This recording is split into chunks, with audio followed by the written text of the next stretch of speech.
Friends, ನನ್ನ YouTube ಚಾನಲ್ಗೆ ಸ್ವಾಗತ. ಇವತ್ತು ನಾನು ಹೊಸ ರೆಮಿಡಿ ತಂದೀನಿ. ಅದೇನೆಂದರೆ ಸಾಂಬಾರು, ಸಪ್ಪನ ಬೇಳೆ ಸಾಂಬಾರು. ಅಂದರೆ ಅರ್ಥ, ನಮಗೆ ಎಲ್ಲರಿಗೂ ಸಣ್ಣ ಮಕ್ಕಳಿಂದ ದೊಡ್ಡವರವರೆಗೂ ಜ್ವರ ಬರುತ್ತೆ ಅಲ್ಲ, ಆವಾಗ ಏನು ತಿನ್ನಲಿಕ್ಕೆ ಆಗೋದೇ ಇಲ್ಲ ನಮಗೆ. ಯಾಕೆಂದರೆ ಬಾಯೆಲ್ಲ ವಿಷ ಆಗಿರುತ್ತೆ. ಹಾಗಾಗಿ ನಮಗೆ ತಿನ್ನೋಕ್ಕೂ ಮನಸ್ಸಾಗೋದಿಲ್ಲ. ಆಮೇಲೆ ಹಾಗೆ ಟ್ಯಾಬ್ಲೆಟ್ ತೊಗೊಂಡ್ಬಿಡ್ತೇವೆ, ನಮ್ಮ ಆರೋಗ್ಯನೂ ಹಾಳಾಗುತ್ತೆ. ಹಾಗಾಗಿ ನಾವು ಏನಾದರೂ ತಿಂದು, ಇಲ್ಲ ಡಾಕ್ಟ್ರ್ ಹೇಳ್ತಾರಲ್ಲ ಸಪ್ಪನ ಬೇಳೆ ಮೊಟ್ಟೆ ತಗೊಳ್ಳಿ ಪೌಷ್ಟಿಕ ಆಹಾರ ಅಂತಂದು, ನಾವು ಹಾಗಾಗಿ ಏನು ತಿನ್ನೋದಿಲ್ಲ, ಹಾಗೆ ತಿಂದುಬಿಡ್ತೇವೆ. ಈಗ ನಾನು ಸಪ್ಪನ ಬೇಳೆ ಅಂದರೆ ಮೊಟ್ಟೆ ಜೊತೆಗೆ ಸಪ್ಪನ ಬೇಳೆ ಮಕ್ಕಳು ತುಂಬ ಇಷ್ಟಪಟ್ಟು ತಿಂತಾರೆ. ದೊಡ್ಡವರಿಂದ ಸಣ್ಣವ್ರವರೆಗೂ ಭಾಳ ಇಷ್ಟಪಟ್ಟು ತಿಂತಾರೆ. ಹಾಗಾಗಿ ಈ ಬೇಳೆ ಸಾಂಬಾರು ಏನು ಮಾಡೋದು, ಹೇಗೆ ಮಾಡೋದು, ಮೊಟ್ಟೆ ಬೇರೆ ಕುದಿಸೋದಾ ಅಥವಾ ಬೇಳೆ ಬೇರೆ ಕುದಿಸೋದಾ ಅನ್ನೋದು ಟೆನ್ಷನ್ ಆಗಿರ್ತದೆ. ಯಾಕಂದರೆ ಆ ಟೈಮಲ್ಲಿ ಮಕ್ಕಳಿಗೆ ಪಟ ಅಡುಗೆ ಮಾಡಿ ಟ್ಯಾಬ್ಲೆಟ್ಸ್ ಕೊಡೋದೇ ನಮ್ಗೆ ಇಂಪಾರ್ಟೆಂಟ್ ಆಗಿರ್ತದೆ. ಹಾಗಾಗಿ ನಾವು ಯಾವ ಥರ ಮಾಡೋದು, ಮೊಟ್ಟೆ ಕುದಿಸೋದಾ ಬೇಳೆ ಅದು ಪ್ರಾಬ್ಲಮ್ ಬೇಡ. ನಾನಿವಾಗ ಮೊಟ್ಟೆ ಜೊತೆಗೆ ಸಾಂಬಾರನ್ನು ಹೇಗೆ ಮಾಡೋದು ಅಂತ ನಿಮಗೆ ಹೇಳ್ಕೊಡ್ತೀನಿ. ಇವಾಗ ಸಪ್ಪನ ಬೇಳೆ ಸಾಂಬಾರಿಗೆ ಏನು ಬೇಕು ಅಂತ ನೋಡ್ಕೊಂಬರೋಣ ಬನ್ನಿ. ನಾನು ಫಸ್ಟಿಗೆ ಬೇಳೆ ತೊಗೊಂಡೇನಿ, ಅಂದರೆ ತೊಗರಿಬೇಳೆ ತೊಗೊಂಡೇನಿ. ಇವಾಗ ಟೊಮೆಟೊ ಒಂದು 4 ಟೊಮೆಟೊ, ನಮಗೆ ಟೊಮೆಟೊ ಬೇಕು. ಆಮೇಲೆ ಇಲ್ಲಿ ನೋಡಿ, ಇವಾಗ ಒಂದೇ ನನ್ನ ಮಗಳಿಗೆ ಜ್ವರ ಬರೋದರಿಂದ ಆಕೆಗೆ ಬಂದಿದೆ ಆಲ್ರೆಡಿ. ಈಗ ಒಂದೇ ಮೊಟ್ಟೆ, ಅಕ್ಕಿ ಸಲಾಗಿ ಒಂದೇ ಮೊಟ್ಟೆ ತೊಗೊಂಡೇನಿ ನಾನು. ನಮಗೂ ಬೇಕಂದರೆ ನಾವು 1 2 3 4 ಹಾಕ್ಕೋಬೋದು. ಇವಾಗ ಸಾಂಬಾರು ಪುಡಿ ಯಾವ ಥರ ಅಂದರೆ, ನಾನು ಯೂಟ್ಯೂಬ್ದಲ್ಲಿ ಚೆಕ್ ಮಾಡಿ ನಾನು ಸಾಂಬಾರು ರೆಸಿಪಿ ಹಾಕಿದ್ದೀನಿ. ಆಮೇಲೆ ಅರಿಶಿಣ, ಉಪ್ಪು, ಬೆಳ್ಳುಳ್ಳಿ, ಒಂದೇ ಒಂದು ಮೊಟ್ಟೆ. ಬೆಳ್ಳುಳ್ಳಿ ಯಾಕಂದರೆ ನಾವು ಒಗ್ಗರಣೆ ಹಾಕ್ತೇವಲ್ಲ ಬೆಳ್ಳುಳ್ಳಿ, ಆ ಒಗ್ಗರಣೆ ಸ್ಮೆಲ್ಲಿಗೆ ಜ್ವರ ಬಂದಾಗ ಊಟ ಹೋಗೋದಿಲ್ಲ, ಬೇಡ ಅಂತ ಹೇಳ್ತಾರೆ. ಈ ಸಾಂಬಾರು ಅದರಲ್ಲೇ ಬೇಳೆ ಕುದಿಯೋದ್ರಿಂದ ಬೇಳೆ ಜೊತೆಗೇನು ಬೆಳ್ಳುಳ್ಳಿ ಕುದೀತೈತಲ್ಲ, ಯಾವುದೂ ನಮಗೆ ಕೈಗೆ ಮಕ್ಕಳಿಗೆ ಸಿಗೋದೇ ಇಲ್ಲ. ಸಾಂಬಾರು ಹಾಗೆ ತಿಂದುಬಿಡ್ತಾರೆ. ಅನ್ನನೂ ಇನ್ನೊಂದು ಚೂರು ಜಾಸ್ತಿ ಹಾಕಂತ ಮಕ್ಕಳೇ ಹೇಳ್ತಾರೆ. ಇವಾಗ ಇದನ್ನು ಶುರು ಮಾಡ್ಕೊಳ್ಳೋಣ ಹೇಗೆ ಮಾಡೋದು ಅಂತ ನೋಡಿ. ಚೆನ್ನಾಗಿ ಬೇಳೆ 2-3 ಸತ ನಾನು ವಾಶ್ ಮಾಡ್ಕೊಂಡು ಇಟ್ಕೊಂಡೀನಿ ಆಲ್ರೆಡಿ. ಇವಾಗ ಒಂದು ಮೊಟ್ಟೆ ಇದೆಯಲ್ಲ, ನಿಧಾನವಾಗಿ ಮೊಟ್ಟೆ ಇಡ್ರಿ, ಯಾಕೆಂದರೆ ಜೋರಾಗಿ ಹಾಕಿದರೆ ಅದು ಒಡೆದೋಗೋ ಚಾನ್ಸಸ್ ಇರುತ್ತೆ. ಈಗ ಸಾಂಬಾರು ನಾವು ಏನು ಮಸಾಲೆ ತೊಗೊಂಡಿವಲ್ಲ ಅದೆಲ್ಲ ಇದರೊಳಗಡೆ ಹಾಕಿ, ಇವಾಗ ಟೊಮೆಟೊ ಹಾಕ್ಕೊಳ್ಳಿ.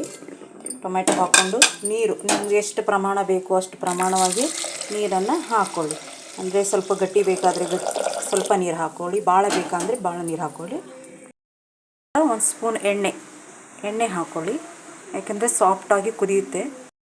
ಕುಕ್ಕರ್ ಬಾಯಿ ಮುಚ್ಚಿ ಒಂದು 4 ವಿಸಿಲ್ ಒಡಿಸ್ಕೊಳ್ಳೋಣ ಇದನ್ನು. ಅಂದರೆ 4 ವಿಸಿಲ್ ಕೂಗಲಿ, ಆಮೇಲೆ ನಂತರ ಬಂದ್ ಮಾಡೋಣ.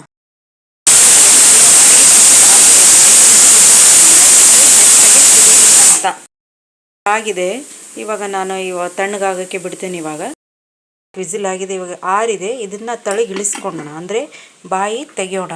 ಇವಾಗ ನೋಡಿ, ಮೊಟ್ಟೆ ಮತ್ತು ಬೇಳೆ ಆರಾಮಾಗಿ ಕುದ್ದಿದೆ. ಈಗ ಮೊಟ್ಟೆನ ನಾನು ಪಕ್ಕಕ್ಕೆ ಇಟ್ಕೊಳ್ತೀನಿ. ಈ ಥರ ಮ್ಯಾಶ್ ಮಾಡ್ಕೊಂಡಿಂದ ಈ ಥರ ಸಾಫ್ಟಾಗಿ ಬಂದಿದೆ ನೋಡಿ, ನೋಡ್ಕೋಬೋದು.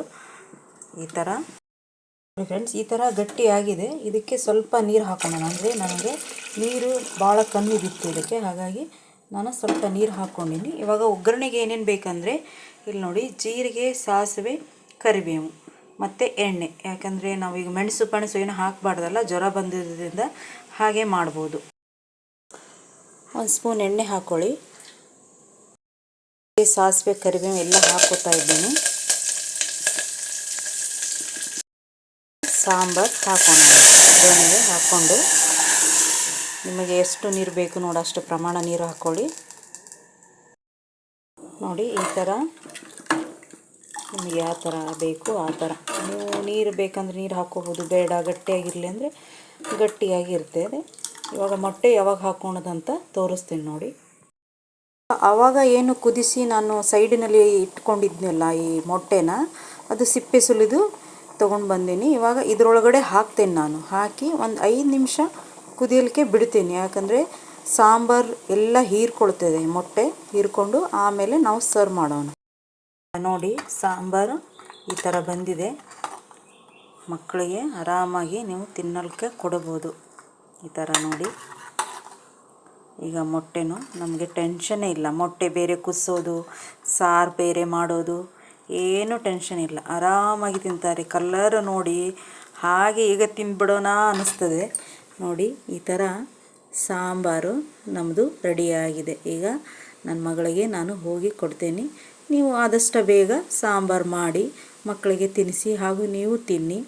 ನನ್ನ ವಿಡಿಯೋ ಇಷ್ಟ ಆದರೆ ಲೈಕ್ ಮಾಡಿ, ಶೇರ್ ಮಾಡಿ, ಕಮೆಂಟ್ ಮಾಡಿ ಹಾಗೂ ಬೆಲ್ ಐಕನ್ ಕ್ಲಿಕ್ ಮಾಡಿ. ನಮಸ್ಕಾರ ಫ್ರೆಂಡ್ಸ್, ಬಾಯ್.